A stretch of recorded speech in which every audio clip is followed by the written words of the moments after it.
Brilliance Audio presents The Dark Room by Minette Walters. For Colleen, and in memory of my father. And we forget because we must, and not because we will. Absence. Matthew Arnold, 1822 to 1888. The idea of the false self was put forward by R.D. Laing, adapting some theories of Jean-Paul Sartre. The false self was an artificially created self-image designed to concur with expectations, while the true self remained hidden and protected. Killing for Company, Brian Masters. The Dark Room. Prologue. With her sharp little face set in lines of dissatisfaction, the 12-year-old girl sat up and searched for her knickers among the forest leaves. It had finally begun to dawn on her that sex with Bobby Franklin wasn't all it could be. She put on her shoes and kicked him hard.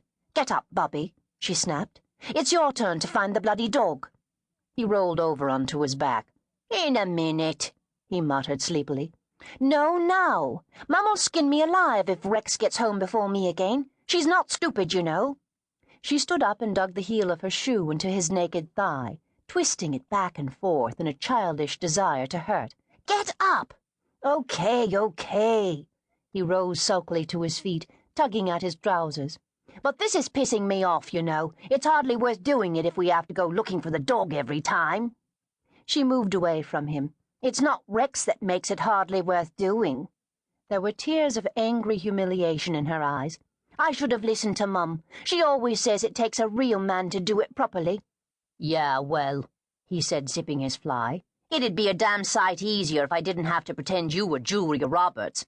What would your sudding Mum know about it anyway? It's years since anyone gave her a good shagging."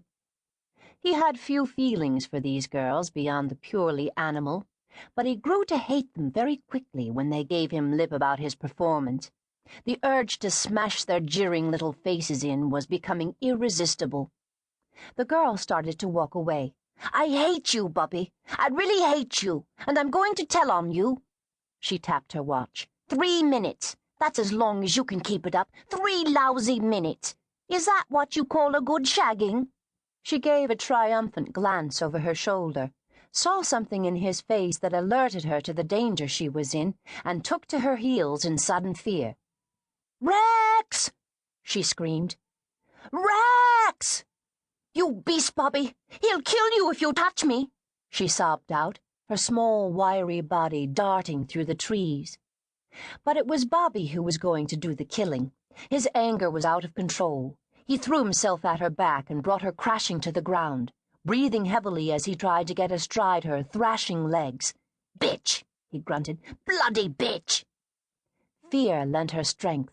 She scrambled away from him, crying for her dog, slithering and sliding in a flurry of decomposing leaves into a broad ditch that scored the forest bed. She landed on her feet, only yards away from the huge Alsatian, who stood hackles up and growling. "I'll set him on you, and he'll rip you to pieces, and I won't care, and I won't stop him." She saw with satisfaction that Bobby had turned white to the gills. "You're such a creep!" she yelled. And then she saw that Rex was growling at her and not at Bobby, and that what had drained the color from her boyfriend's face was not his fear of the dog, but stunned horror at what the dog was guarding.